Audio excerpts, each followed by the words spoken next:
I'll take it from top. If you've read the Google checklist, and I think it was mentioned earlier, Travis had mentioned it about, I don't want to throw praise at somebody who's basically coming into this, but if that's what it takes to get the attention on the issues, I think that many of the issues that are highlighted in that city checklist, and or in other white papers that associate back, CTC study, fiber to the home studies, whatever it would be, pay attention to those. I mean, building codes are called out, relationships with the cities, municipalities, open access to infrastructure are all called out. Use of public property for the public good in the essence of deploying a broadband network. Those are all items that, people have already recognized, and we need to just be cognizant of them. The last thing I would say is, and I think it was in the comments made over here by the U.S. Internet folks, but it's really key, which is a gigabit is it's like a drop in the pond, right? Everybody says they want it, they want it, they want it. You put that drop in the pond, the ripples go out. The percentage of people that are actually using a gigabit isn't the issue. The issue is you've now created the ripples in the pond that are driving further adoption and further bandwidth requirements from a network perspective. Back in, you're driving usage. And that is really the best part of the whole deployment.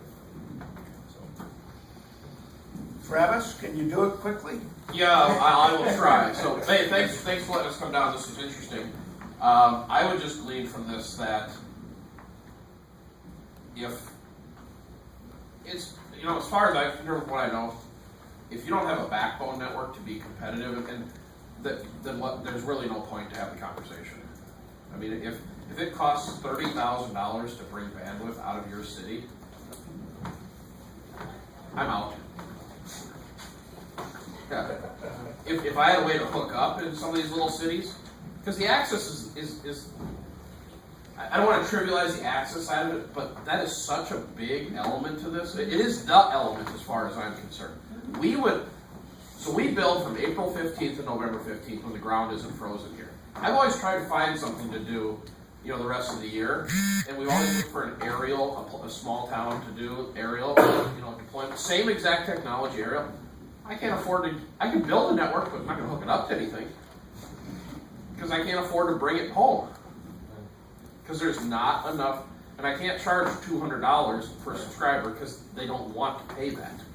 Dana needs to ask something, and and this question is for Gary, because you've spent time recently with the Fiber to the Home Council. You spent a lot of time at the national level with communities and states that are working on this issue. Anecdotally, from your experience, where does Minnesota stand on this issue of the presence of an activity around advanced network? Today we're using the gigabit network as a proxy for that definition. Where are we, and what is your sense of us, the value of us spending more time looking at this part of the equation?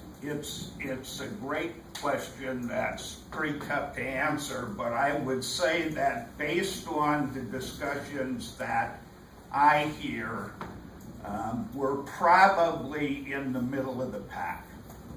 I don't think we want to be in the middle of the pack, but that's where we are. One of the issues we have, as Travis and Trent have told us, is there's a lot of dirt here. And so we have an uncommon problem. The other issue is that there's a great disparity. We all have the same math, but the playing field isn't the same for any of us. I mean, Dick has a tougher playing field than Travis does because of the density issues up there. So is it worth it for us to be doing this?